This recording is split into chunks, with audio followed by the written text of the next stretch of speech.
Hello, I'm Adrian, and would you believe it, it's nice lick time once again. And today I have a Mixolydian double stop hybrid picking countryish kind of thing for you, and it goes something like this.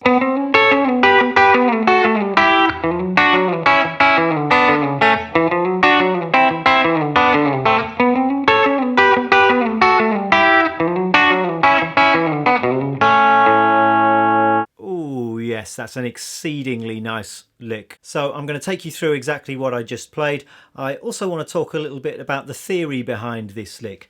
I'm a big believer in really understanding what's going on behind every lick that you learn. I think that way you'll be much better able to work it into your own playing, and you'll also be able to come up with many original licks of your own based along similar kind of principles. So let's get started. I'm just going to bring the camera a bit closer, and some of you might have noticed that I've cleaned the fretboard on my Telecaster. Quite a frequent comment that I get from some people is something along the lines of, "Clean that dirty fingerboard on your Telecaster, Adrian, it's disgusting." And it's never been something that's particularly bothered me, but it obviously makes some of you furious. So you'll be pleased to see that I've cleaned the fretboard and it's now looking shiny and pristine. So I've written this lick to work over an A7 chord or an A chord. All of the notes in the lick are taken from the A Mixolydian mode. And though this is an original lick, it's based on ideas that I've heard many country guitar players using. So what is the A Mixolydian mode? Well, it's a very widely used scale that's a perfect fit for an A7 chord kind of a sound. The notes in the A Mixolydian mode are A, B, C sharp, D, E, F sharp, G and A. And another way of seeing it is it's like the A major scale, but instead of a G sharp you've got a G. You're flattening the seventh, and that flat 7 is what makes the scale fit the sound of an A7 chord. What's going on in this lick is that we're playing the A Mixolydian mode or scale along the length of the G string. So we can start here at the 2nd fret on the G, that's our A starting note, and then we've got A, B, C sharp, D, E, F sharp, G, that's our flat 7, and then we're back to A again.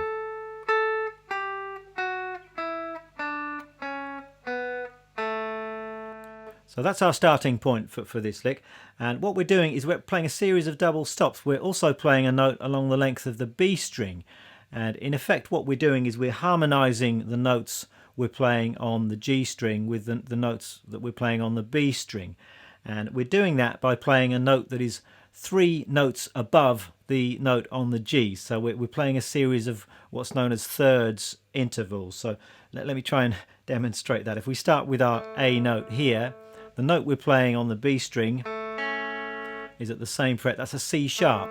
So we're playing A and C sharp together. A, B, C sharp. They're 3 letters apart in the Mixolydian scale. And that gives us a double stop, which is a major third interval. And then we just carry that same idea up the fretboard and apply it to the other notes in the scale. So next up we've got a B note on the G string, and we're playing a D on the B string. So again, those letters are 3 letters apart in the musical alphabet. We've got B, C, D, but because of the structure of this scale we've actually got a different shape here. This is a minor third shape, so the note on the G is 1 fret higher than the note that we're playing on the B. We've got the B note here and then a D note right here. And then we're just going to carry that on up the scale, so we can move that same shape up 2 frets. We've now got C sharp and E. Then we're coming up to the 7th fret on both of those strings. That's D and F sharp. Then we're coming to the 9th fret and the 8th fret. That's E and G.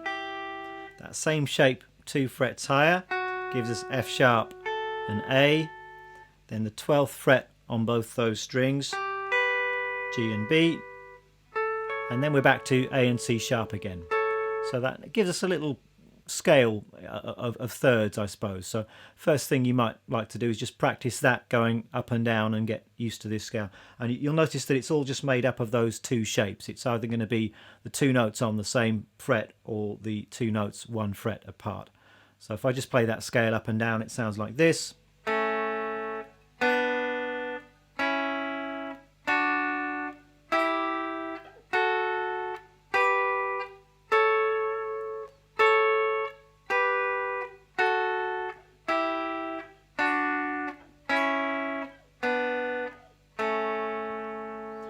Now, one more thing we need before we get into the specifics of the lick, and you might have noticed that I'm also playing some notes on the A string, and what's going on here is that I'm in fact playing the same note that I'm playing on the B string, an octave lower on the A string. So if we just take this first little shape here, we've got A and C sharp.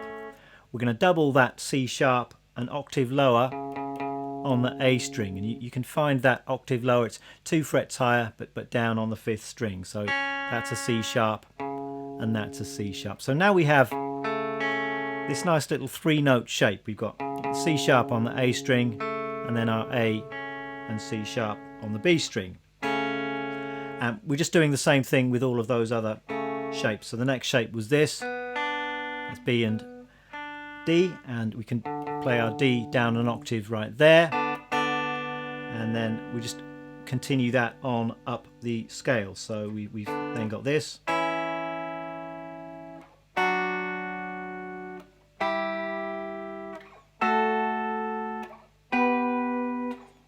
and what happens in the lick is we're in fact starting up with this shape and then descending.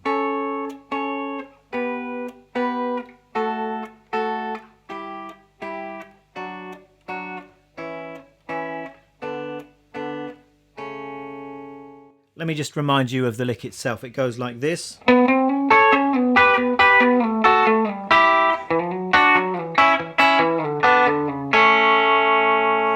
And we're starting off up here in this shape which I just discussed. We've got the 16th fret on the A string and the 14th fret on the G and the B. And for this entire lick, all of the notes on the A string I'm playing with the pick, and the notes on the G and the B I'm playing with the fingers of my picking hand, and I'm using my middle finger for the notes on the G string and my ring finger for the notes on the B string. So it's all kind of pick and fingers like that in true country hybrid picking style. Now the lick is kicking off with a few pickup notes just to lead into it, and we've got 14, 15, 16 on the A string, and I'm picking the first 2 notes and then hammering on the last one. And then we have our first double stop, which is that 14th fret double stop shape. And I'm coming back onto the A string and I'm sliding down from 16 to 14. And then we're into our next little 3-note shape, and I'm playing the double stop, this time at the 12th fret. And I'm just going between the double stop and the A string and then back again. So then I'm sliding down again on the A string, so from 14 to 12. And this time the double stop is at the 11th fret and the 10th fret on the G and B strings. So I'm just playing that once, then I'm sliding down again from 12 to 10 on the A string, and then another double stop. This is 9 on the G and 8 on the B. That's really the first part of the lick, the first phrase, I suppose. So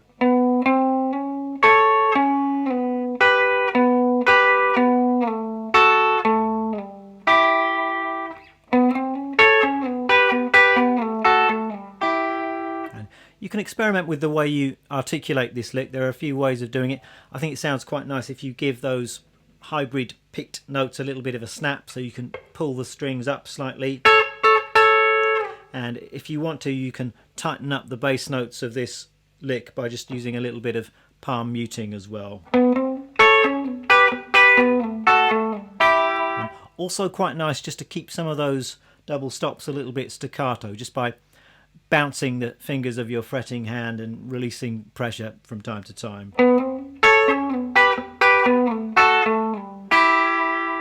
So let's continue on with the lick. We've now got this.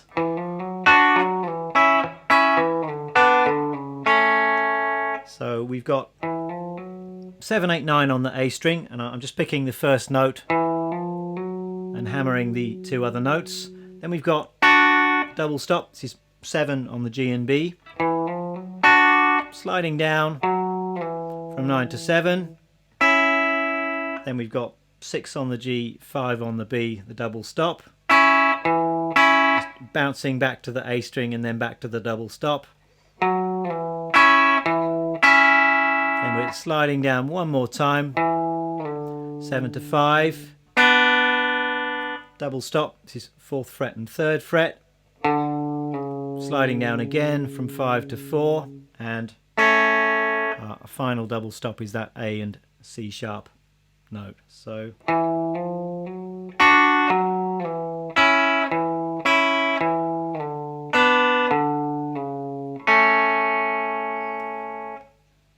that's really the lick. Let me just play the whole thing nice and slowly for you, and I'll just shuffle across and try and get my picking hand into camera as well. So we've got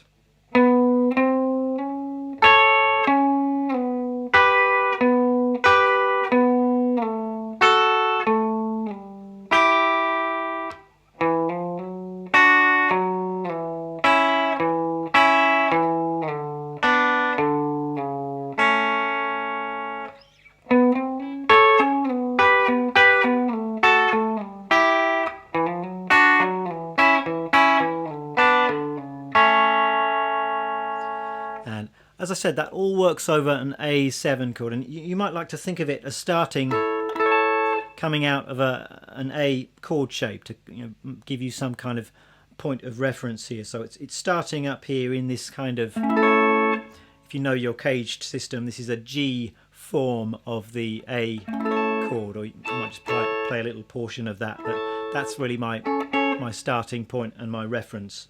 And once I've found that starting point, then I can just descend on through the scale. And that's basically it. One further thing that I did at the start of this lesson is that I just introduced a little bit of a chord change, and I played the same kind of a lick over a D7 chord. So if you want to do that, you just have to move the whole thing up or down the fretboard and find the appropriate starting point. So over D7, I'm thinking out of this D chord shape, so in the 7th position, and there's our starting shape, and you really just play the same lick. And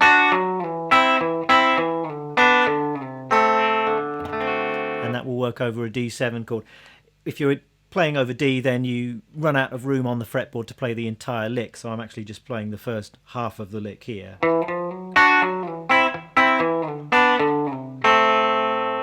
And then we're just back to A again.